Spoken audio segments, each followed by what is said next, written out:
जय जय श्री राधे। जय श्री कृष्णा। सारे बुजुर्गों ने, भाई बहना ने और नौजवान ने मेरी ओर से राम राम जी।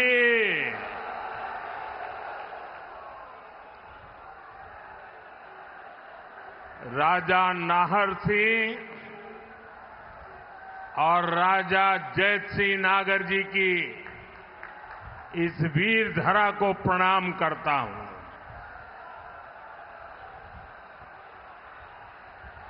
आप सभी इतनी बड़ी संख्या में हमें आशीर्वाद देने आए हैं।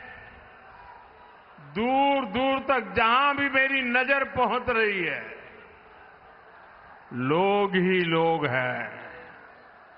उत्साह और उमंग से भरा हुआ ये दृश्य चुनाव के नतीजों का एहसास दिला रहा है।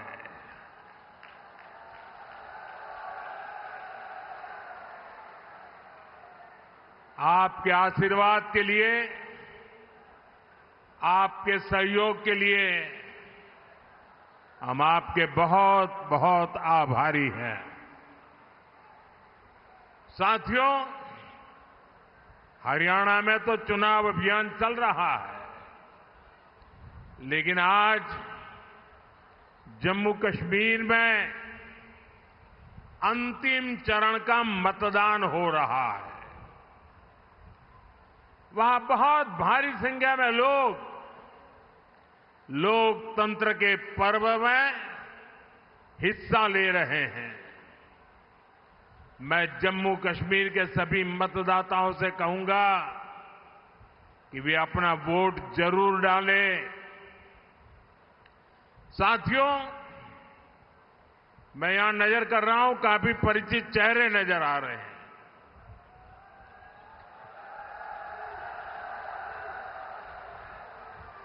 साथियों, मैंने एक सामान्य कार्यकर्ता के रूप में लंबे समय तक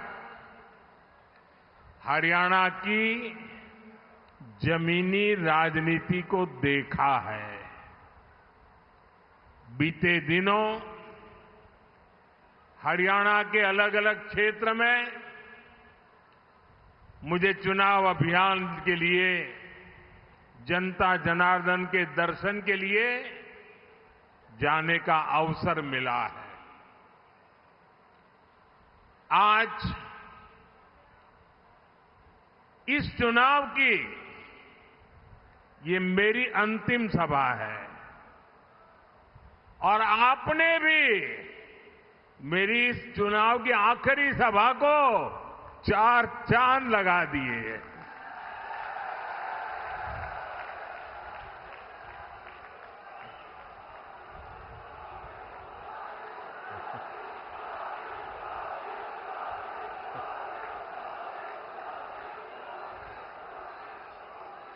आज गांव-गांव में चारों तरफ भाजपा की लहर है। हर जगह एक ही आवाज गूंज रही है, भरोसा दिल से, भाजपा फिर से। भरोसा दिल से, भरोसा दिल से, भरोसा दिल से। हरियाणा का तो ट्रैक रिकॉर्ड रहा है। केंद्र सरकार में, दिल्ली में जिसकी सरकार रहती है, हरियाणा वहीं रहता है।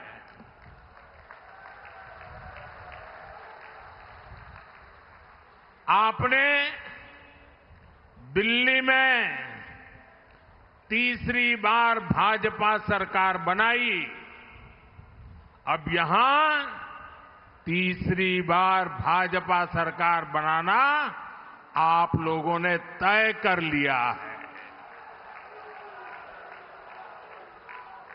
साथियों, हरियाणा की इस धरती ने हमें गीता का संदेश दिया है। हरियाणा ने हमें सिखाया है, काम करो, मेहनत से काम करो। लेकिन कांग्रेस का फॉर्मूला है, न काम करो और न दूसरों को काम करने दो। कांग्रेस की राजनीति केवल झूठे वादों तक सीमित रहती है, जबकि भाजपा की राजनीति मेहनत करना और परिणाम ला करके दिखाना। हम मेहनत पे ध्यान केंद्रित करते हैं, हम परिणाम पर ध्यान केंद्रित करते हैं। और कांग्रेस कभी भी खुद मेहनत नहीं करती। कांग्रेस को लगता था कि 10 साल हो गए, हरियाणा वाले उन्हें थाली में परोसकर सत्ता दे देंगे। यही गलतफहमी कांग्रेस को मध्य प्रदेश में भी थी। वहां भी कांग्रेस के लोग पहले ही जीत का जश्न मनाने लग गए थे। लेकिन वोटिंग के दिन मध्य प्रदेश की जनता ने कांग्रेस को दिन में तारे दिखा दिए, आईना दिखा दिया।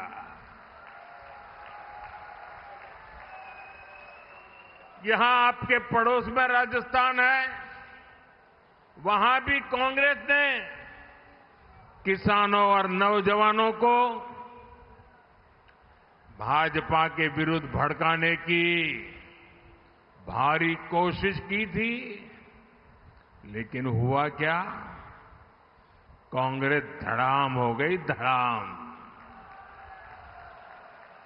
अब यहां हरियाणा में भी यही होने जा रहा है, धड़ाम। हरियाणा के लोग कांग्रेस को यहां सरकार से सैकड़ों मील दूर रखने वाले हैं। साथियों, यहां हरियाणा में कांग्रेस के भीतर जो कलह मची है, हरियाणा के लोग इसे भी देख रहे हैं। कांग्रेस से सबसे अधिक नाराजगी तो दलित, पिछड़े और वंचित समाज की है। दलित समाज ने भी ठान लिया है, बापू बेटे की राजनीति को चमकाने का अब दलित मोहरा नहीं बनेंगे।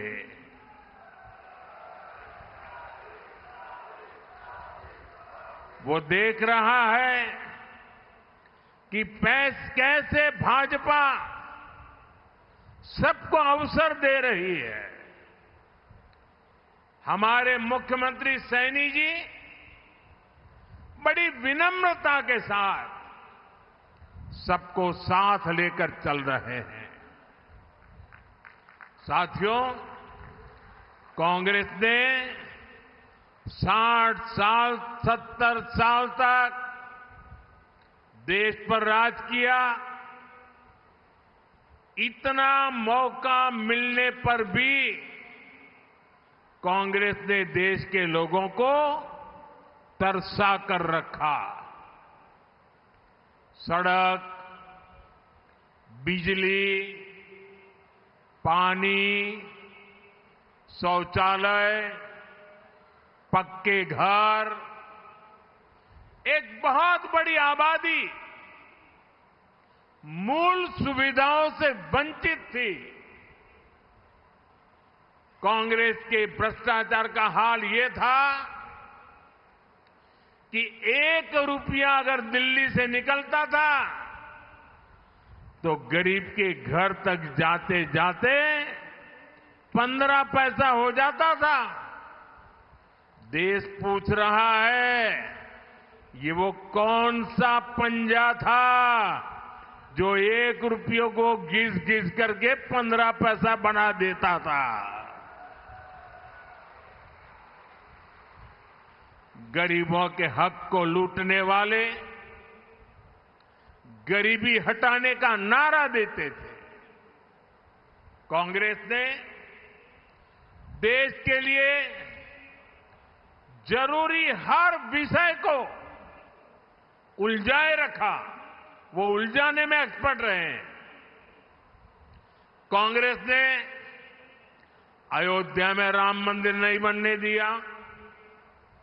कांग्रेस ने जम्मू कश्मीर में बाबा साहब आंबेडकर का संविधान पूरी तरह से लागू नहीं होने दिया। उसने हमारी बहनों को संसद और विधानसभा में आरक्षण से वंचित रखा। उसने हमारी मुस्लिम बहनों को 3 तलाक की समस्या में उलझाए रखा। यानी कांग्रेस ने देश की, देशवासियों की समस्याओं का समाधान नहीं किया, बल्कि अपने बेटे बेटी, अपना परिवार, उसको स्थापित करने में ही पूरी की पूरी शक्ति लगा दी। साथियों, आज मैं पूरे देश के सामने, पूरे हरियाणा के सामने एक सवाल रख रहा हूं। आखिर ऐसा क्या है कि कांग्रेस इतना कुछ गलत कर रहे हैं, इतने सारे पाप कर चुके हैं, फिर भी सरकार बनाने के सपने देखते हैं? मैं आपको बताता हूं कि आखिरकार कांग्रेस को ये सपने देखने की हिम्मत कहां से आती है। दरअसल कांग्रेस को लगता है कि भाजपा के समर्थकों, ये सारे देशभक्ति से भरे हुए लोग हैं। ये देशभक्ति से भरे हुए लोगों का, उनको भ्रमित करना, उनको तोड़ना, उसका कुछ रास्ता उनके दिमाग में चलता रहता है। बंद कमरों में कांग्रेस के नेता आप लोगों के लिए यही कहते हैं। कभी जात पात के नाम पर कहीं एक समाज को दूसरे से लड़ाकर कांग्रेस इस देश से देशभक्ति को ही चूर चूर करना चाहती है। कांग्रेस को लगता है कि देश के लोगों में एकता की भावना जितनी मजबूत होगी, कांग्रेस का जीतना उतना ही मुश्किल होना जाता है। और इसलिए कांग्रेस देशभक्तों की एकता तोड़ने के लिए नए नए प्रयोग कर रही है। लोकसभा चुनाव के दौरान उसने यही झूठ के प्रयोग किए थे। महात्मा गांधी सत्य के प्रयोग करते थे, ये झूठ के प्रयोग करते हैं। अब यहां हरियाणा में भी कांग्रेस उसका विस्तार कर रही है। साथियों, कांग्रेस को ये लगता है कि उसका अपना वोट बैंक तो पक्का है। वो सोचती हैं कि बटेंगे, लड़ेंगे वो लोग जो भारत से प्रेम करते हैं। हमें कांग्रेस की सोच और साजिश को कभी भी सफल नहीं होने देना है। इसलिए हमें आज संकल्प लेना है, पूरे हरियाणा को संकल्प लेना है। जो लोग भारत को प्रेम करते हैं, वे सबके सब एकजुट रहेंगे। हम एक हैं और हम एक होकर देश के लिए वोट करेंगे। हम एकजुट होकर अपने बच्चों के भविष्य के लिए वोट करेंगे। हम एकजुट होकर अपनी बेटियों की सुरक्षा के लिए वोट करेंगे। हम एकजुट होकर बिना खर्ची पर्ची के नौकरी के लिए वोट करेंगे। हम एकजुट होकर हरियाणा में नए निवेश, नई नौकरियों के लिए वोट करेंगे। हम एकजुट होकर अच्छी सड़कों, बेहतर सिंचाई के लिए वोट करेंगे।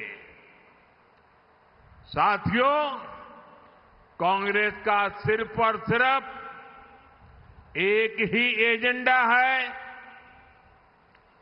वोट के लिए तुष्टीकरण, ज्यादा से ज्यादा तुष्टीकरण। आप देखिए कांग्रेस आज क्या कर रही है। कांग्रेस कहती है और डंके की चोट पर कहती है और करती भी है। कांग्रेस कहती है कि वो दलितों और पिछड़ों का आरक्षण खत्म कर देंगे। कर्नाटका में इन्होंने यही तो किया है। जैसे ही कर्नाटका में कांग्रेस की सरकार बनी, इन्होंने दलितों, पिछड़ों का आरक्षण छीन लिया। कांग्रेस ने दलितों, पिछड़ों का आरक्षण धर्म के आधार पर अपने वोट बैंक में बांट दिया। यही कांग्रेस है जिसने अनेकों स्कूल, कॉलेजों, यूनिवर्सिटियों को माइनॉरिटी संस्थान घोषित कर दिया। जो पहले माइनॉरिटी नहीं थे, अच्छे खासे कानून नियम से चलते थे, लेकिन उन्होंने वोट बैंक के खातिर ऐसे हजारों संस्थाओं को माइनॉरिटी बना दिया। इनमें क्या हुआ? परिणाम ये हुआ कि पहले दलितों और पिछड़ों के बच्चों को जो दाखिला मिलता था वो बंद हो गया। ऐसी संस्थाओं में, नौकरियों में जो आरक्षण था वो भी बंद हो गया। कांग्रेस ऐसे ही काम हरियाणा में भी करना चाहती है। साथियों, कांग्रेस देश की सबसे बड़ी दलित विरोधी पार्टी है। इस पार्टी ने दो बार डॉक्टर आंबेडकर को चुनाव हरवाया। उनको डर था बाबा साहब डॉक्टर आंबेडकर जी अगर पार्लियामेंट पे आएंगे और उनकी आंखों में आंख मिलाकर सवाल पूछेंगे तो ये जवाब नहीं दे पाएंगे। इतने वो बाबा साहब से डरते थे, इसलिए दो दो बार उनको पार्लियामेंट में न पहुंचे, इसलिए भांति भांति के षड्यंत्र किए। इन्होंने संसद के सेंट्रल हॉल की उनकी तस्वीर तक नहीं लगने दी। वो इतने डरते थे बाबा साहब से कि अगर संसद भवन में उनकी तस्वीर लग जाए तो भी ये कांपते थे। दलित हिंसा की सबसे ज्यादा घटनाएं कांग्रेस के राज में ही हुई है और अब तो इनका एक वीडियो भी वायरल हो रहा है। इनके एक नेता जिन्होंने मिर्चपुर कांड के समय भी दलितों के साथ बदनीयत दिखाई थी, उनके ऑफिस में कांग्रेस कार्यकर्ता डंके की चोट पर ताली लेकर के सीना तान करके कह रहे हैं कि एक दिन तो आरक्षण खत्म होगा ही। यानी कांग्रेस ने आरक्षण खत्म करने का प्लान बना लिया है और उनके लिए हरियाणा इसका टेस्ट स्टेट होने वाला है। लेकिन साथियों, जब तक बीजेपी है, जब तक मोदी है,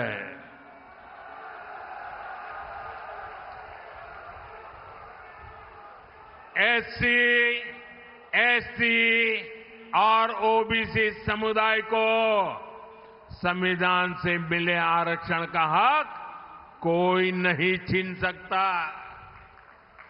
आपने देखा होगा ये लोग दिन रात मुझे गालियां देते हैं। अब हमारे मुख्यमंत्री जी सैनी जी को भी गालियां देते हैं। हमारा और कोई गुनाह नहीं है। हमारा गुनाह यही है कि हम ओबीसी अति पिछड़ी मां की कोख से पैदा हुए हैं, इसलिए गालियां दे रहे हैं। साथियों, आज की कांग्रेस अर्बन नक्सलियों के शिकंजे में है।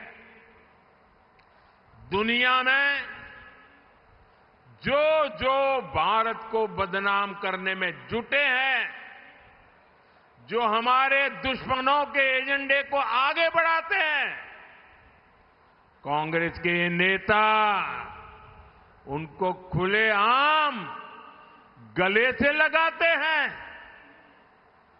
ये अर्बन नक्सली गठजोड़ भारत को कभी भी मजबूत होते नहीं देख सकता। इसलिए ये लोग हमारी सेना पर भी हमला करते हैं। आप देखिए, हमारी सेना ने दुश्मनों को बार बार पीटा, लेकिन कांग्रेस का शाही परिवार दुश्मनों की तारीफ करता है। साथियों, मैं सोशल मीडिया पर कुछ पोस्ट देख रहा था। वहां कांग्रेस को लेकर कुछ लोगों ने कुछ पोस्टर डाले थे। इनमें लिखा था कि कांग्रेस के लोग जोर जोर से कहते हैं कि 370 वापस लाएंगे, लेकिन कांग्रेस ने एक बार भी कभी ये नहीं कहा कि पीओ को वापस लाएंगे। पीओ के वापस लाना उनके मुंह से नहीं निकलता है। कांग्रेस ने देश का मुकुट तोड़ दिया, कश्मीर के भी टुकड़े कर दिए, इतना बड़ा हिस्सा गंवा दिया। ये उस पीओके को वापस लाने की बात नहीं करते, लेकिन ये लोग 370 वापस लाना चाहते हैं। ये बातें आज सोशल मीडिया पर कांग्रेस के लिए लिखी जा रही है। सही में ये देश का दुर्भाग्य है। 370 की वापसी के मुद्दे पर कांग्रेस को कौन उसकी तारीफ कर रहा है? कांग्रेस को पाकिस्तान की सरकार ने भरपूर समर्थन दिया है। अब आप ही बताइए, जो एजेंडा पाकिस्तान को पसंद है, वो कट्टर देशभक्त मेरे हरियाणा के लोगों को क्या कभी भी पसंद आ सकता है? क्या कभी भी पसंद आ सकता है क्या? जो कांग्रेस पाकिस्तान को खुश करती है, वो हरियाणा को कभी भी खुश रख सकती है क्या? साथियों, कांग्रेस देश की सबसे बेईमान और धोखेबाज पार्टी है।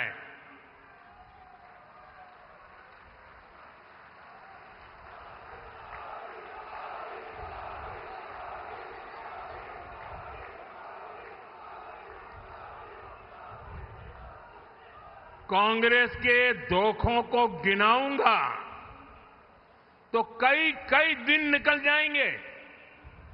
मैं सिर्फ एक उदाहरण देता हूं। कांग्रेस ने देश की रक्षा करने वाले, देश के लिए शहीद होने वाले फौजियों तक धोखा किया। 40 साल तक कांग्रेस ने वन रैंक वन पेंशन नहीं दिया। सिर्फ 500 करोड़ रुपए दिखाकर कांग्रेस कहती थी OROP, one rank one pension, 500 crore. जबकि मैंने रेवाड़ी में वादा किया था आकर के 2013 सितंबर में, और रेवाड़ी की धरती से मैंने कहा था, रेवाड़ी वीरों की धरती है, देश के लिए मर मिटने वालों का ये इलाका है। और तब मैंने कहा था, तब तो मैं चुनाव लड़ रहा था, प्रधानमंत्री नहीं बना था, मैंने कहा था कि मैं वादा करता हूं, मैं वन रैंक वन पेंशन लागू करके रहूंगा। और हमने लागू किया, और लागू किया तो फौजी परिवारों को करीब करीब 1.25 लाख करोड़ रुपए दिए। अब बताइए, जो जिस काम के लिए 1.25 लाख करोड़ रुपए लगने वाले थे, ये 500 करोड़ दिखा करके कहते थे कि ओआरओपी दे दिया। क्या ये धोखा है कि नहीं है? धोखा है कि नहीं है? ये फरेब है कि नहीं है? ये झूठ है कि नहीं है? यहां हरियाणा में भी हमारे फौजी परिवारों को 10,000 करोड़ रुपए से ज्यादा मिले हैं। मोदी के लिए फौज की प्राथमिकता सबसे बड़ी है, फौज का सम्मान सबसे बड़ा है। और कांग्रेस से हम इसकी कोई उम्मीद नहीं कर सकते। साथियों, कांग्रेस की कथनी और करनी में हमेशा फर्क रहा है।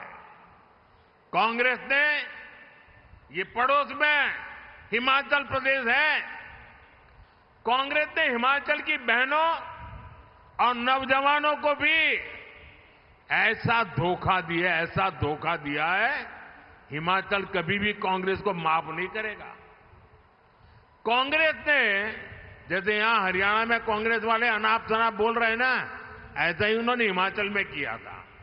कांग्रेस ने वहां चुनाव जीतने के लिए कहा था कि हर महीने बहुत सारे पैसे देंगे। आज 2 साल हो चुके हैं, उन्हें कुछ नहीं मिला। कांग्रेस ने पहली कैबिनेट में ये लाखों नौकरियों पर मुहर लगाने का वादा किया था। वहां इन लोगों ने सरकारी कर्मचारियों को बड़े बड़े सपने दिखाए। आज उनको तनख्वाह भी समय पर नहीं मिल रही है। कहां तो कांग्रेस को हिमाचल के लोगों से माफी मांगनी चाहिए थी, लेकिन कांग्रेस को ठगी की लत लगी है। वो अब कांग्रेस वाले हरियाणा वालों को भी वो ठगी की लत के कारण अब झूठे झूठे वायदे बेच रहे हैं। कांग्रेस यहां हरियाणा के किसानों को तारे तोड़कर लाने की बातें कर रही है, लेकिन आप याद रखिए, जहां उसकी सरकार है, कर्नाटका में है, तेलंगाना में है, वहां इनमें से एक भी वादा लागू नहीं करते हैं। यानी कांग्रेस की नीयत में ही खोट है। साथियों, कांग्रेस हरियाणा के नौजवानों के हितों के खिलाफ है। यहां हरियाणा में भाजपा सरकार ने करीब 1.5 लाख सरकारी नौकरियां दी, और वो भी बिना खर्ची पर्ची नौकरियां दी है। हजारों कर्मचारियों को पक्का किया।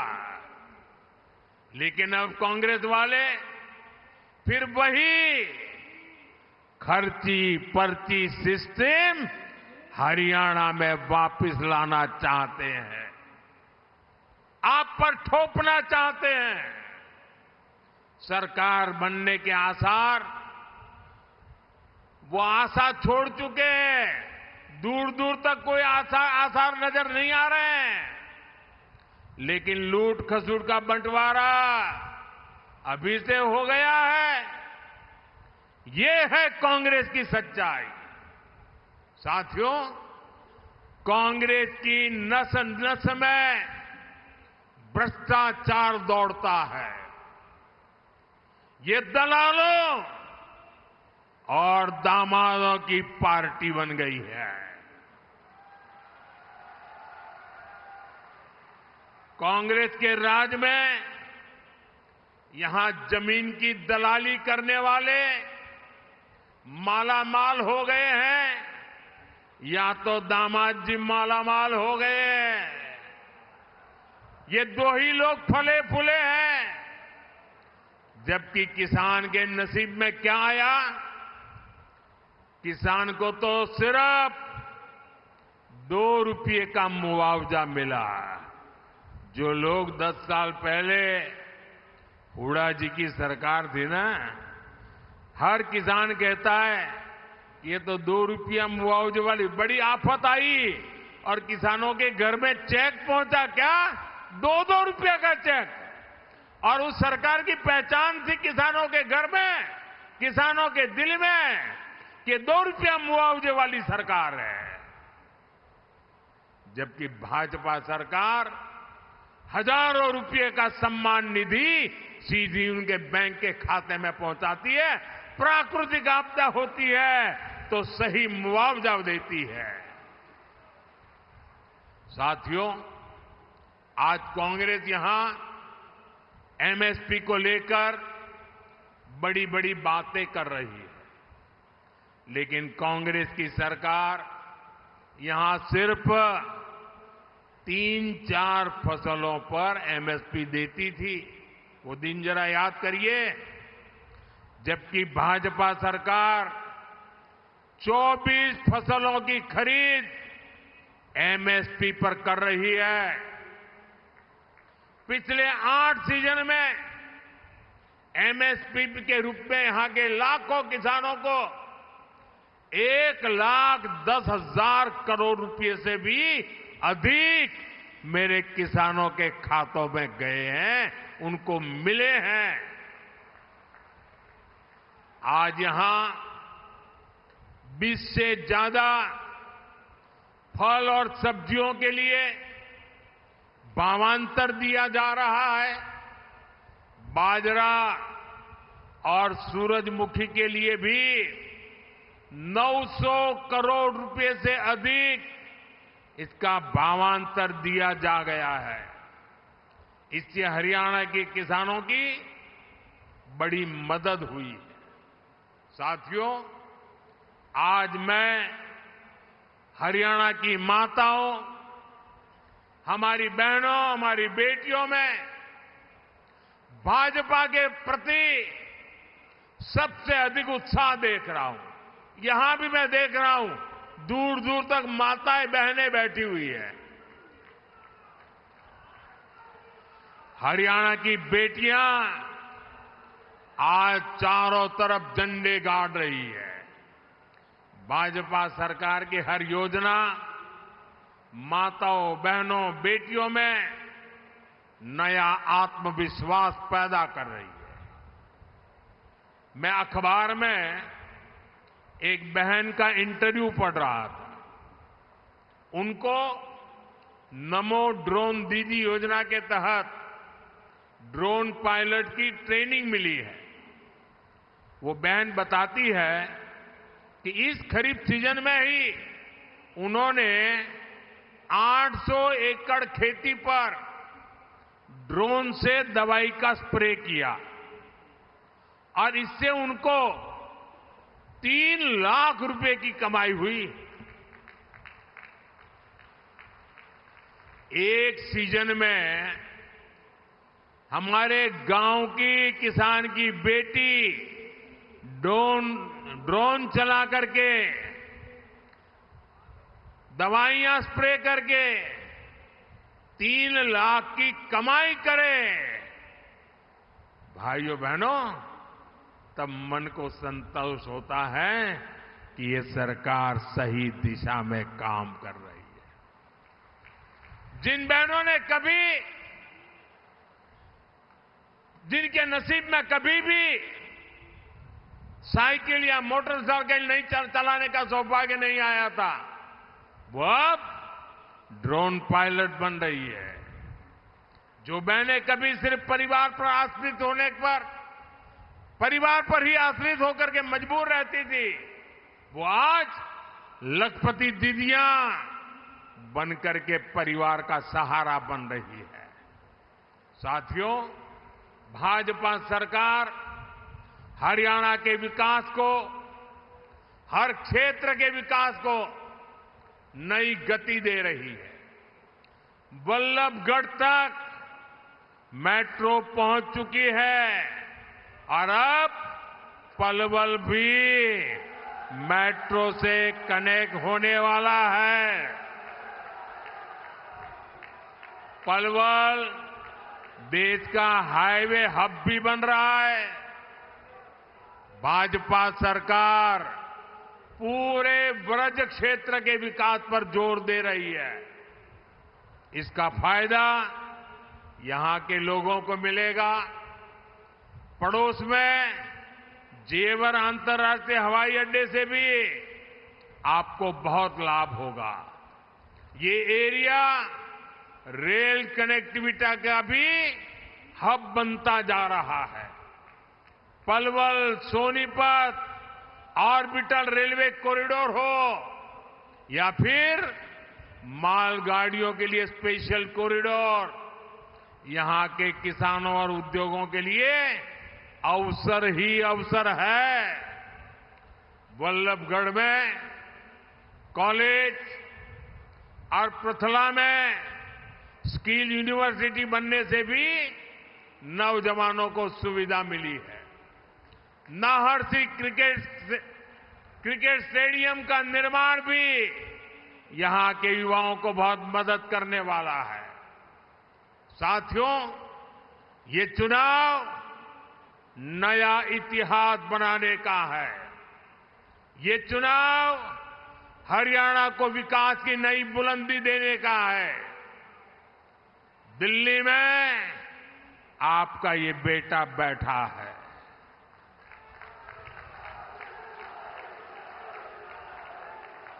आप यहां तीसरी बार भाजपा सरकार बनाइए।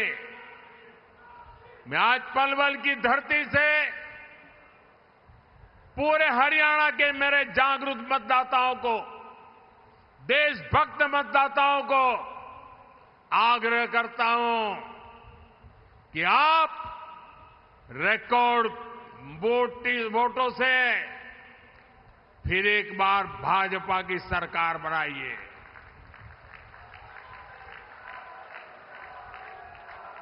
हरियाणा के तेज विकास की गारंटी ये मोदी की गारंटी है।